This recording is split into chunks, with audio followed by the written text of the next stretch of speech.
زین العابدین بٹلاؤ سے معلوم کرتے ہیں قضاء عمری کا اسلام میں کیا حکم ہے اور اس کا صحیح طریقہ کیا ہے۔ نماز یہ اسلام کا اہم رکن ہے، لہٰذا بر وقت ہر مسلمان کے لیے اس کی ادائیگی کا اہتمام کرنا لازم و ضروری ہے۔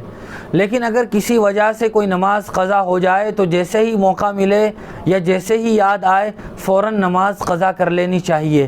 لیکن اگر کوئی آدمی ایسا ہو کہ جس پر بہت ساری نمازیں قضا ہوں، کئی سال کی نمازیں قضا ہوئی ہوں، اب اللہ نے اسے ہدایت دی ہو اور وہ یہ چاہتا ہو کہ میں اپنی پرانی جتنی بھی نمازیں قضا ہیں وہ ادا کر لوں، تو ان کی ادائیگی کا طریقہ یہ ہے کہ آدمی یہ نیت کرے کہ مجھ پر جتنی بھی فجر کی نمازیں قضا ہیں ان میں سے میں فجر کی سب سے پہلی قضا نماز ادا کر رہا ہوں۔ اور دوسری نیت کا طریقہ یہ بھی ہے کہ آدمی اس طرح بھی نیت کر سکتا ہے کہ مجھ پر جتنی بھی فجر کی نمازیں قضا ہیں ان میں سے سب سے اخیر والی فجر کی نماز کی میں قضا کر رہا ہوں۔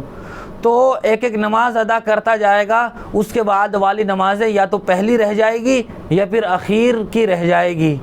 یہ اس لیے ضروری ہے چونکہ قضا نماز کی ادائیگی میں نماز کی تعیین کرنا یہ ضروری ہے۔ مثال کے طور پر اگر کسی آدمی کی جمعہ کی فجر کی نماز چھوٹ گئی ہو تو وہ اس طرح نیت کرے گا کہ میں جمعہ کے دن کی فجر کی نماز پڑھ رہا ہوں۔ قضا نماز میں اور اس کی ادائیگی میں نماز کی تعیین کرنا یہ ضروری ہوتا ہے۔